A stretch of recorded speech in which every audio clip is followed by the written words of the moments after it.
Dans cette partie de cours, on va essayer de voir les modèles classiques de l'atome. Parmi les modèles classiques qui ont été étudiés pour l'atome, on a le modèle atomique de Dalton. Il a dit que la matière est faite d'atomes de forme sphérique pleine qui ont la propriété de ne pas se diviser en plusieurs parties. Par la suite, il y a le modèle de Thomson qui a été décrit l'atome comme une sphère remplie d'une substance électriquement positive où à l'intérieur de sphère, il y a des électrons négatifs immobiles. Et il a prouvé expérimentalement l'existence des électrons. Par la suite, il vient le modèle de Rutherford. Ce modèle a basé sur l'existence du noyau dans lequel est pratiquement concentrée toute la masse de l'atome et autour duquel gravitent des électrons. Donc, entre le noyau et l'électron, ou bien les électrons, il y a deux vides. La stabilité mécanique résulte de la compensation des forces d'attraction Fa ou bien des forces coulombiennes par les forces répulsives ou bien centrifuges Fc, dues à la rotation des électrons autour du noyau. L'hydrogène est le plus léger de tous les éléments et il est constitué d'un proton et d'un électron. L'absence des répulsions électroniques font de lui l'élément le plus simple. On fera toujours appel à cet élément pour étudier les différentes théories. Ensuite, on procédera par analogie aux résultats et au modèle de l'atome d'hydrogène pour l'étude de tout autre élément. L'hydrogène est constitué d'un atome, d'un noyau et d'un électron séparés par une distance r. D'après Rutherford, l'électron décrit une trajectoire circulaire de vitesse v, tandis que le noyau est relativement lourd, reste pratiquement fixe. Selon ce modèle, l'électron est soumis à deux forces opposées. La force de répulsion centrifuge qui tend à éloigner l'électron du noyau, donc Fc est égal à mv au carré sur R, et la force d'attraction ou bien coulombienne qui tend à le rapprocher du noyau, Fa qui est égal à la charge de l'électron à la puissance 2 divisé par 4π epsilon 0 R au carré, avec epsilon c'est la permittivité de vide qui est égale à 8,85 10 à la puissance moins 12. Maintenant, si le système est maintenu à l'équilibre, le système noyau-électron, et pour sa stabilité, on a la condition suivante, c'est que la norme de la force d'attraction ou bien la force coulombienne est égale à la norme de la force de répulsion centrifuge. Pour calculer le rayon de l'orbital, donc la charge de l'électron à la puissance 2 divisé par 4π epsilon 0 R au carré est égal à mv au carré sur R, ce qui implique que le rayon R est égal à 1 sur 4π epsilon 0 fois E au carré sur M sur la masse de la charge fois la vitesse à la puissance 2. Et pour calculer l'énergie de l'électron, on sait que l'énergie totale est égale à l'énergie potentielle plus l'énergie cinétique, de telle manière que l'énergie potentielle, c'est l'intégrale de la force d'attraction selon de R à plus l'infini est égale à l'intégrale de R à l'infini de la charge à la puissance 2 divisé par 4π epsilon 0 R au carré d de R qui est égal selon la fonction primitive de 1 sur R au carré, c'est moins 1 sur R, donc c'est moins E au carré, divisé par 4π epsilon 0 R.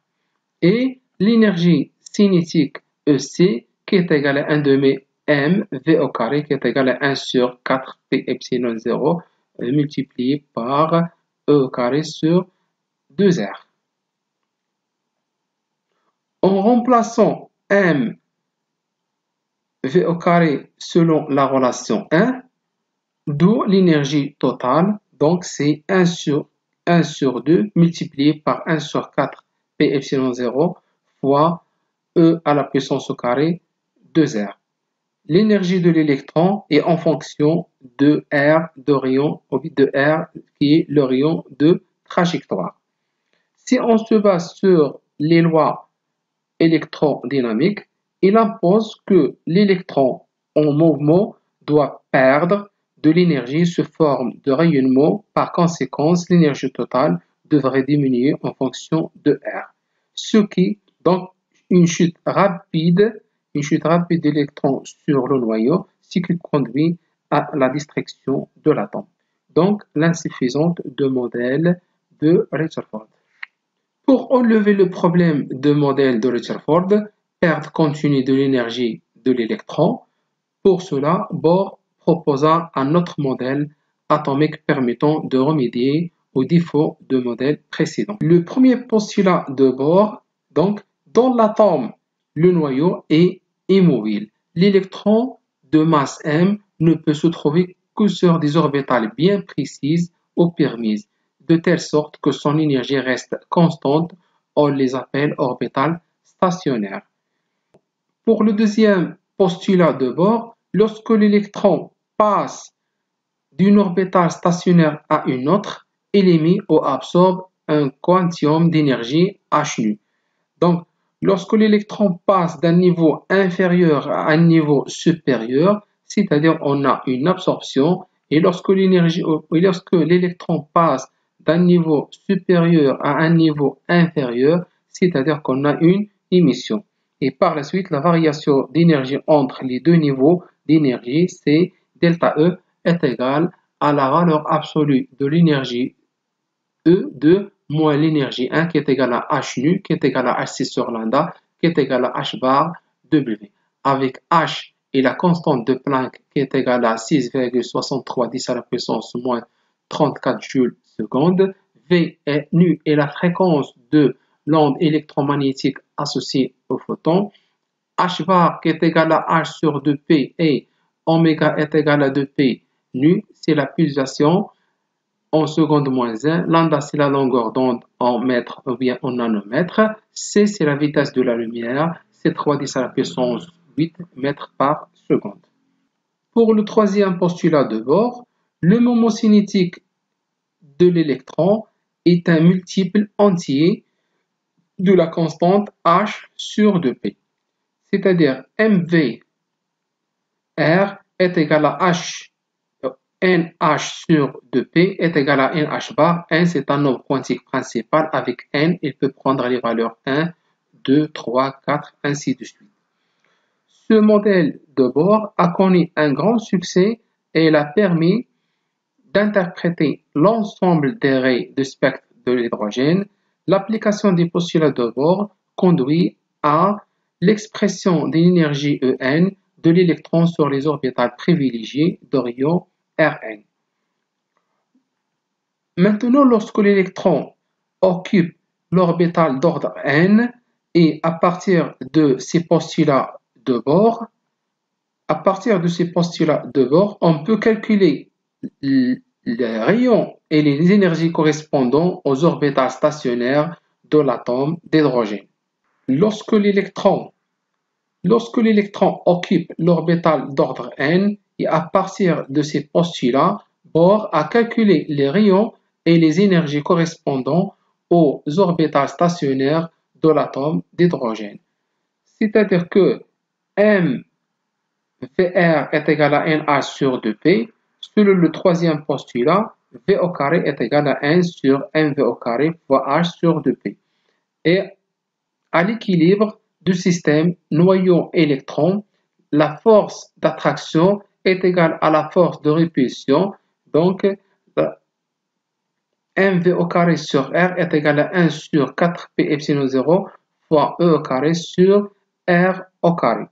La combinaison de l'équation 1 avec l'équation 2 conduit à l'expression de rayon de l'orbital où circule l'électron.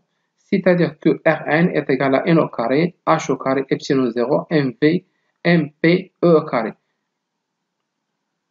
Et comme h, epsilon 0, p, m et e sont des constantes, alors le rayon R de l'orbital ne dépend que de la valeur de nombre positif n, appelé nombre quantique principal.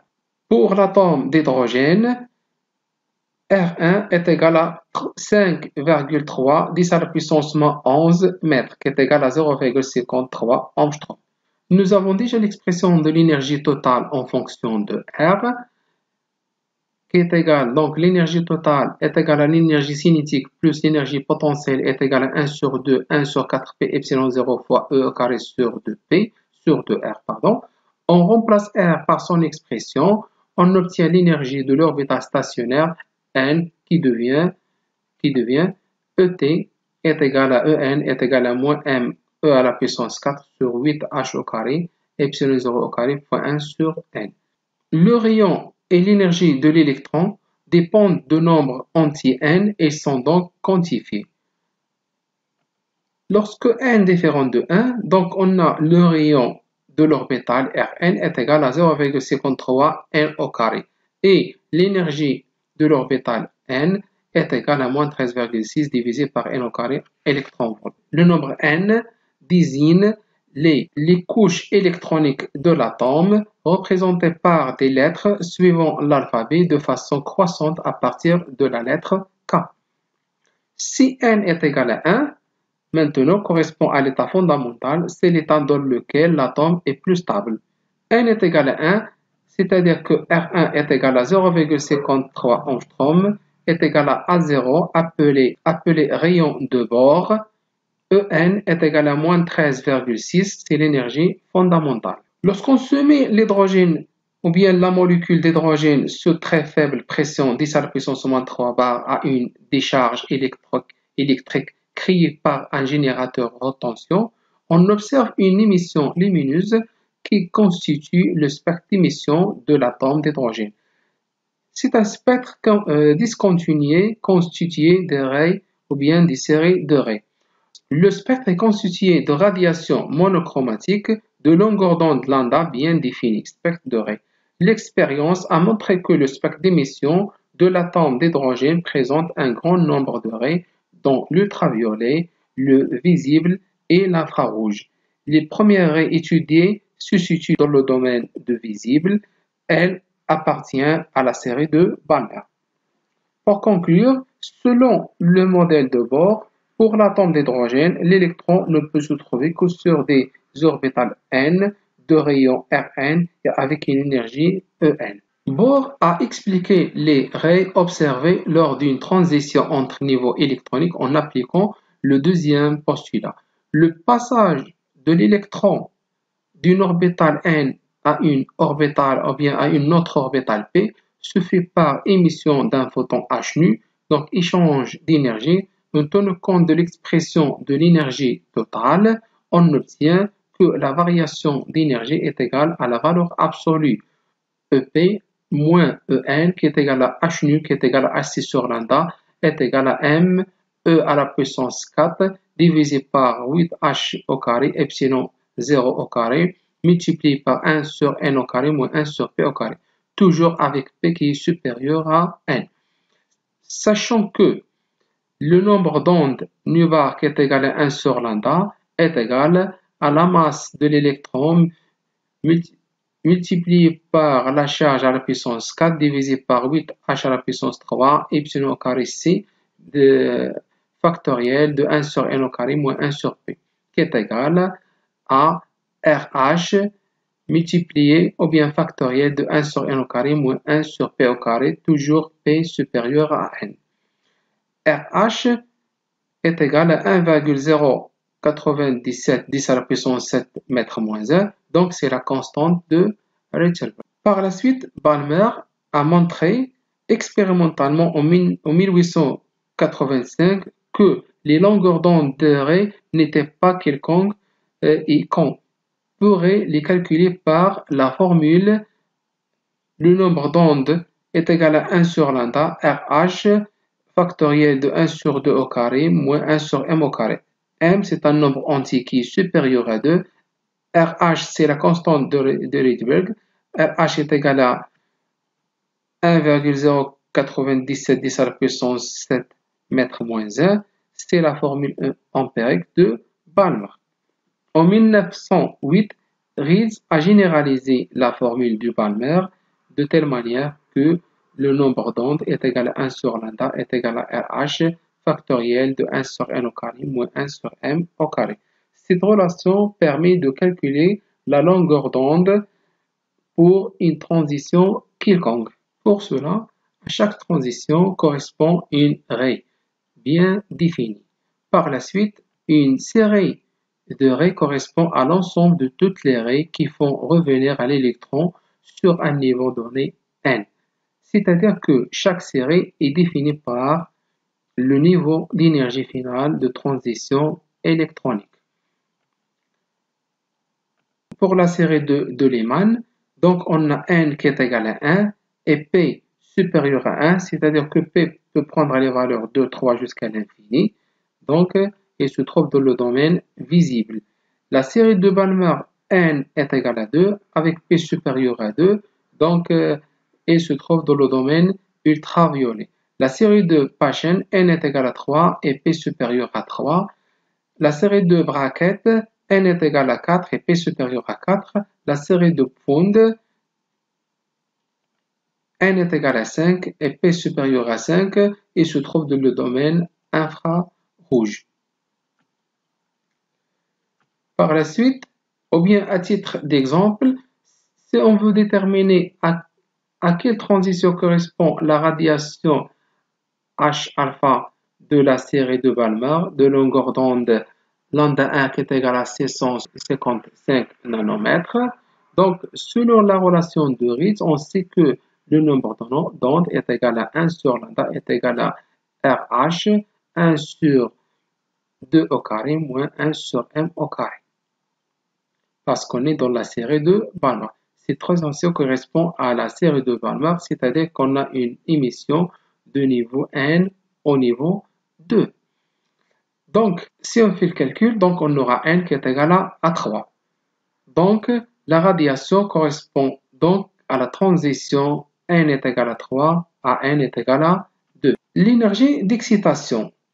Qu'est-ce que c'est que l'énergie d'excitation? L'énergie d'excitation de l'atome d'hydrogène, donc c'est l'énergie nécessaire pour faire passer l'électron de l'orbital N1 à une orbitale supérieure N2 avec delta E qui est égal à E1 moins E2.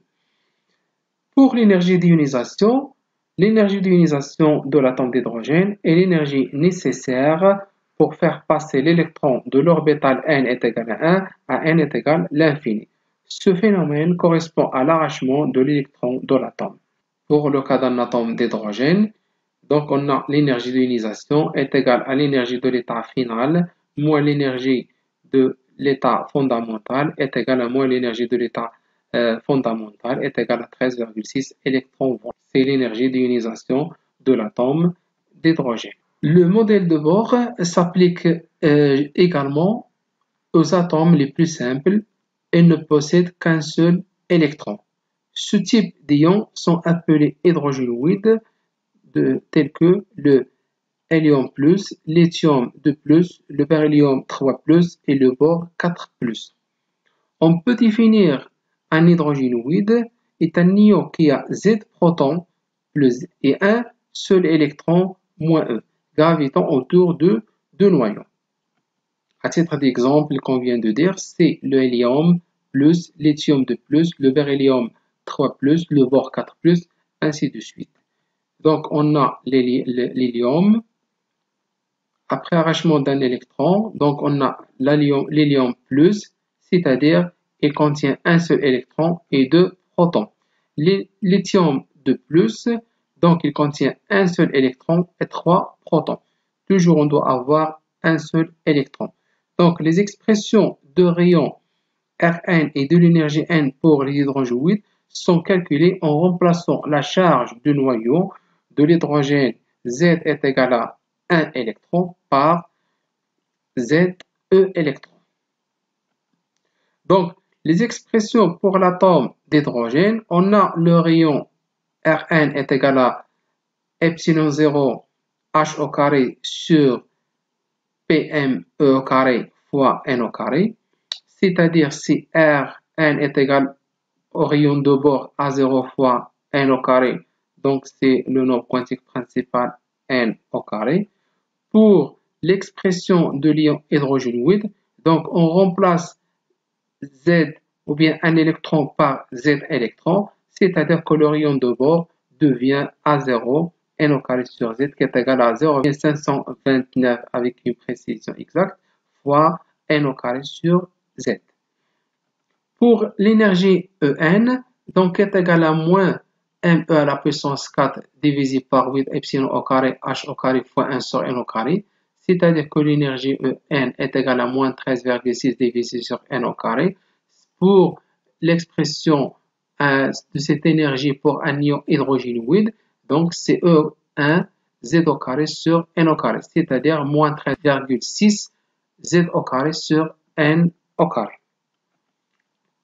De même, pour le nombre d'ondes, donc on a nu bar qui est égal à 1 sur lambda est égal à m e à la puissance 4 divisé par 8 epsilon au carré ch à la puissance 3 multiplié ou bien factoriel de 1 sur n au carré à l'état final moins 1 sur n au carré à l'état initial avec n final supérieur à n initial.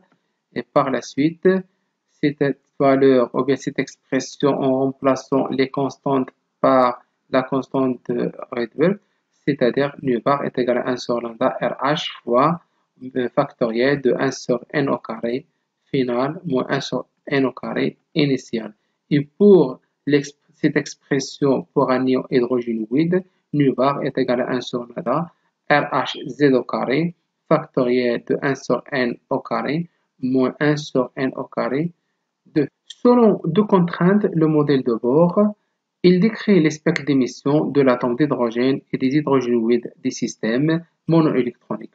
Le modèle de Bohr est inapplicable aux atomes polyélectroniques, dédoublement des raies, c'est-à-dire qu'il est incapable d'expliquer le dédoublement des raies spectrales observé lors de l'application d'un champ magnétique ou électrique intense.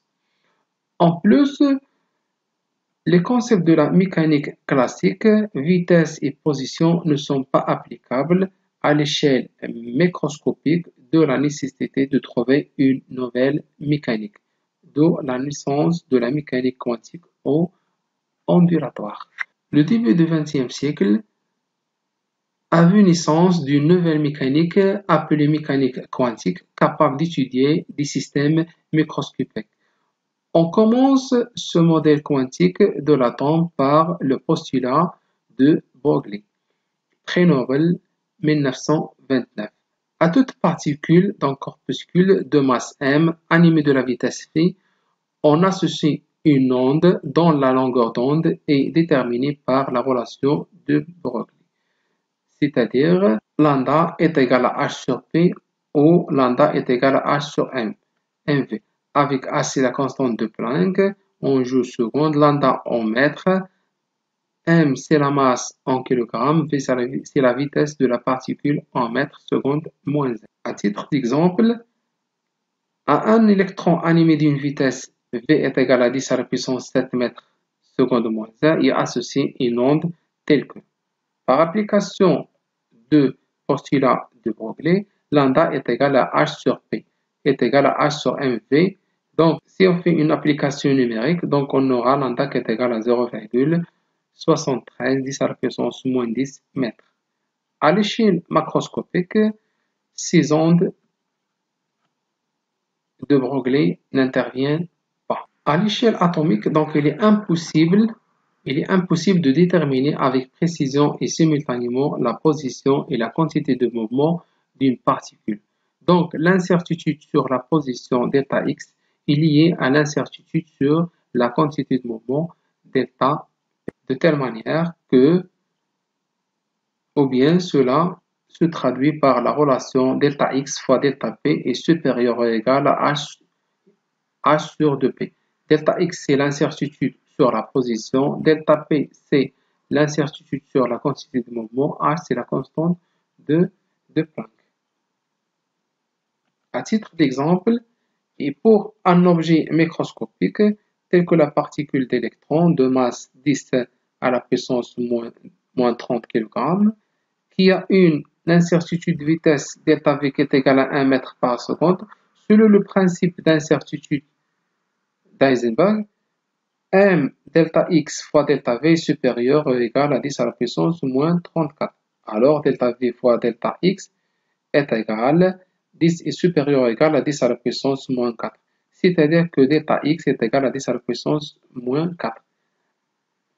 Imprécision énorme comparée à la taille d'un atome, 10 à la puissance moins 10 mètres. Donc on a une grande précision sur la position, entraîne une grande incertitude sur la quantité de mouvement. Pour un objet maintenant macroscopique, de masse m est égal à 1 kg et une variation ou une incertitude de position est égale à 1 mètre, alors et selon le principe d'incertitude de Heisenberg, delta x fois delta v est supérieur ou égal à 10 à la puissance moins 34, delta v est égal à 10 à la puissance moins 34 mètres par seconde, alors à l'échelle macroscopique, ce principe n'a aucune conséquence pratique. Maintenant, en mécanique classique, l'étude de mouvement d'un électron consiste à rechercher sa trajectoire avec précision. Par contre, en mécanique quantique, on parle de la probabilité de trouver l'électron en un certain point de l'espace. Cette probabilité de présence est donnée par dp qui est égale à la fonction d'onde au carré dv. C'est-à-dire que la probabilité de trouver l'électron à un instant t dans l'élément de volume d'espace. Comme on a déjà dit, en mécanique quantique, on décrit un électron se trouvant au point M de coordonnées x, y, z à un instant t par une fonction complexe psi x, y, z, t appelée fonction d'onde ou orbitale, décrivant totalement le comportement de l'électron et solution de l'équation de Schrödinger H psi est égal à E psi. Avec E, c'est l'énergie totale du système, H opérateur hamiltonien, avec H est égal à moins H au carré sur 8 P au carré M delta V, delta plus V. Delta, c'est l'opérateur laplacienne. Laplacienne est égal à la dérivée secondaire selon x, la dérivée secondaire selon y et la dérivée secondaire selon z. V, c'est l'énergie potentielle.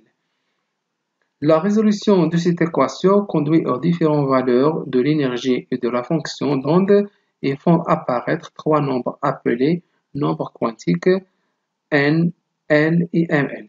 Ces trois nombres quantiques sont une naissance mathématique afin que les solutions de l'équation de Schrödinger soient acceptables physiquement. H CNLM est égal à EN CNLML. En mécanique quantique, le comportement de l'électron est entièrement décrit par la fonction d'onde CNL et ML, solution de l'équation de Schrödinger. Cette fonction est également appelée orbital atomique. L'orbital atomique présente un volume à l'intérieur duquel la probabilité de trouver l'électron est d'environ 95%.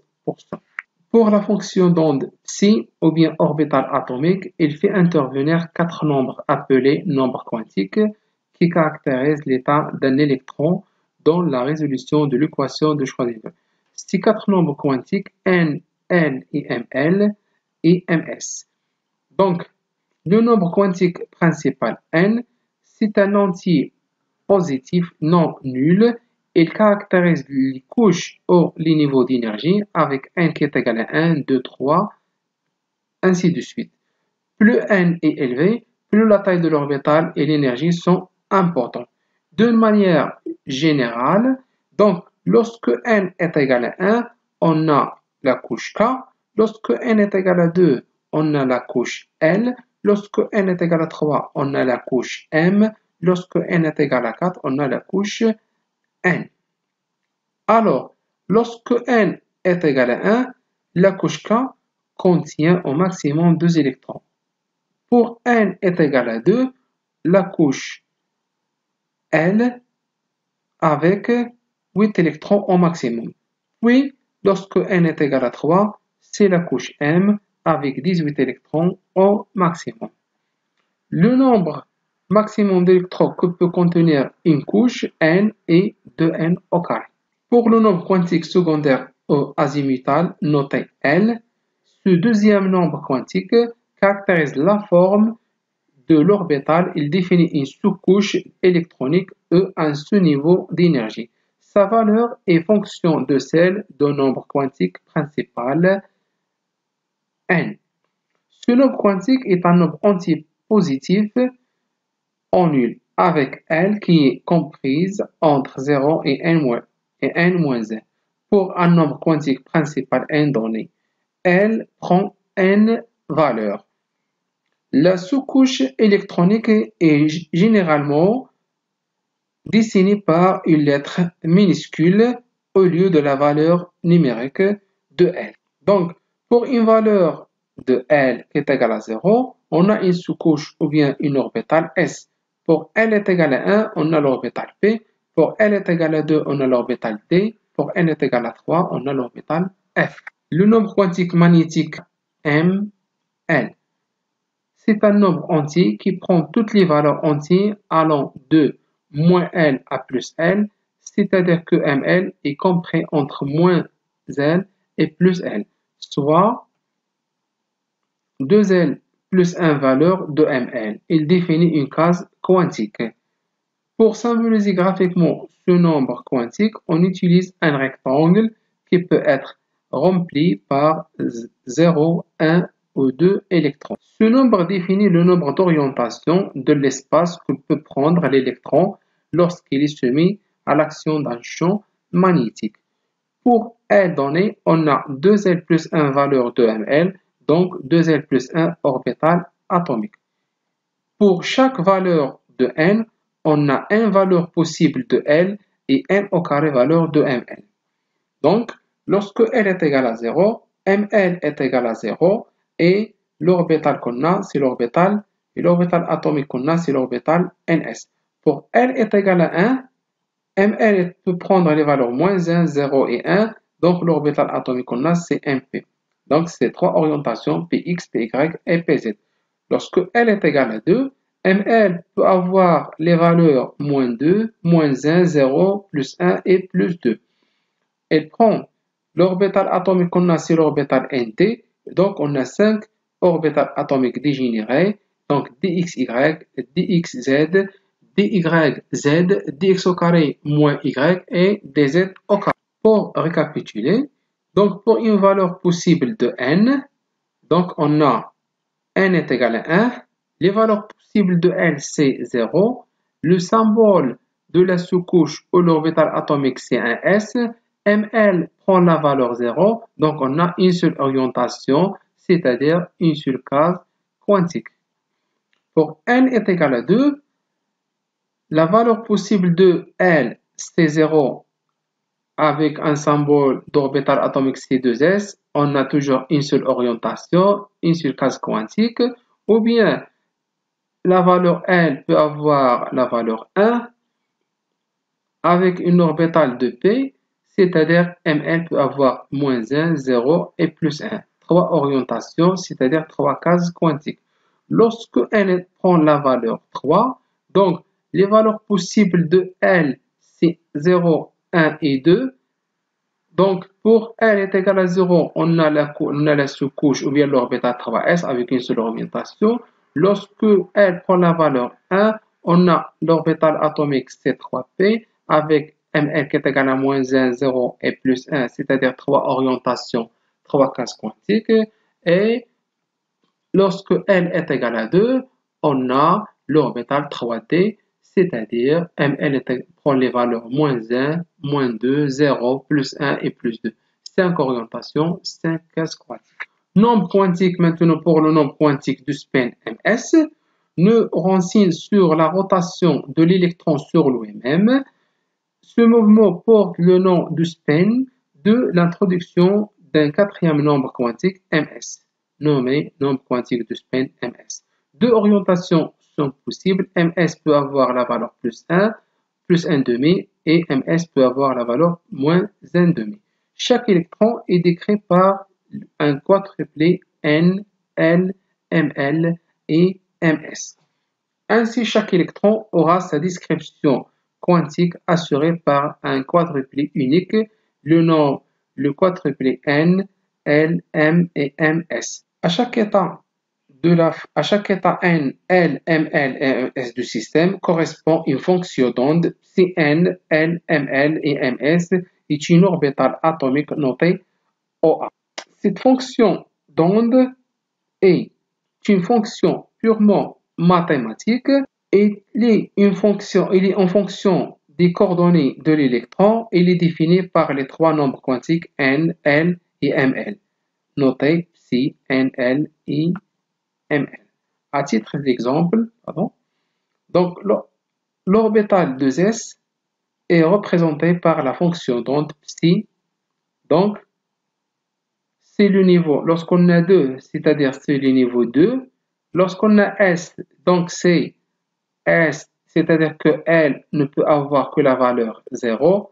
Et lorsque L est égal à 0, c'est-à-dire que ML ne peut avoir que la valeur 0 aussi. Dans le tableau suivant, on représente la fonction d'onde qui peut être reliée par chaque orbital atomique. Donc, si n est égal à 1, L est égal à 0, on a l'orbital 1s, ml est égal à 0, c'est-à-dire la fonction d'onde qu'on peut avoir, c'est la fonction psi1, 0, 0, ms peut avoir soit la valeur plus 1 ou moins 1. Nombre d'électrons qu'il peut occuper dans l'orbital S, c'est 2 électrons, donc le nombre des électrons au maximum, ce sont 2. Lorsque n est égal à 2, donc L peut avoir la valeur 0 comme il peut avoir la valeur 1.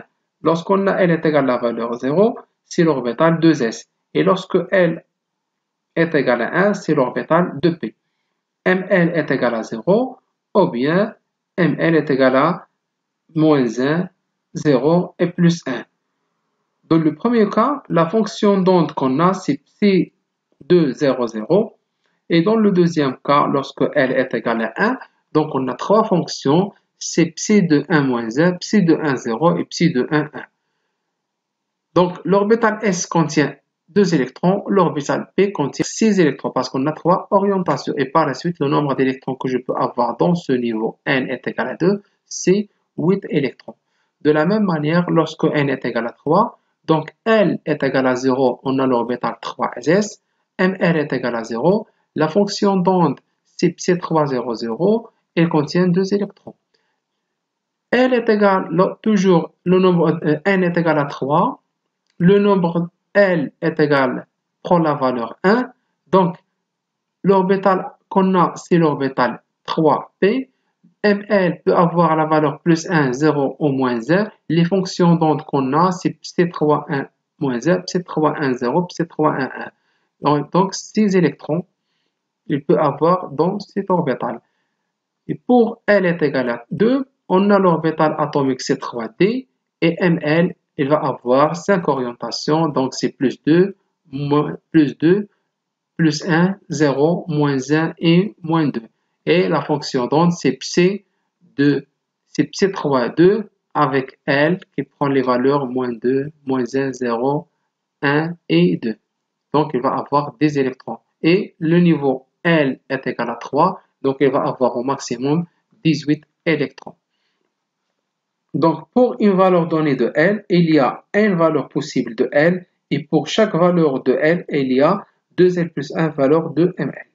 Sur la couche de nombre quantique principal n, il y a donc n au carré orbital atomique de même énergie, dit niveau dégénéré. Chaque orbital atomique pourront accueillir 2 électrons de spin opposés de une couche n pourrait contenir au total un maximum d'électrons 2n au carré électrons. Pour la représentation graphique des orbitales atomiques, donc on a la représentation graphique de l'orbital ns. Les orbitales s sont caractérisées par la condition n supérieure à 1, L est égal à 0 et ml est égal à 0. La fonction d'onde s'écrit Cn00 ou bien Cns. L'orbital atomique S est représenté par une seule case quantique et pour chaque valeur de n correspond une seule orbitale S qui présente une symétrie sphérique. La représentation graphique de l'orbital P. Donc les orbitales P sont caractérisées par la condition n supérieure ou égale à 2, L est égal à 1 et ml est égal à moins 1, 0 et plus 1. Les fonctions d'onde s'écrivent de la manière Cn10 ou bien Cnpz, Cn1 ou bien Cnpx et Cn1 plus 1 ou bien Cnpy. Et on a les représentations sous forme de deux lobes selon les trois orientations de repère. À partir des valeurs de ml, donc on a trois orbitales correspondant à trois orientations de OX, OY et OZ d'un repère orthonormé. Pour la représentation des orbitales ND, les orbitales D sont caractérisées par la condition n supérieure à 3, L est égal à 2 et ml est égal à moins 2, moins 1, 0, plus 1 et plus 2. Les fonctions d'onde s'écrivent Cn1 moins 1, moins 2, 0, plus 1 et plus 2, ou bien Cndz, Cndxy, Cndxz, Cndyz et Cndx au carré moins y au carré. À partir des valeurs de ml, on aura 5 orbitales centrosymétriques. Ils ont la forme de deux lobes croisés sauf pour dz au carré. 3 orbitales comportent 4 lobes qui se développent dans les plans des secteurs dxy, dxz et dzy. Dx au carré moins y au carré suivant les axes x, y, dz au carré a deux lobes centrés sur l'axe z et possède un petit volume torique dans le plan x ou y.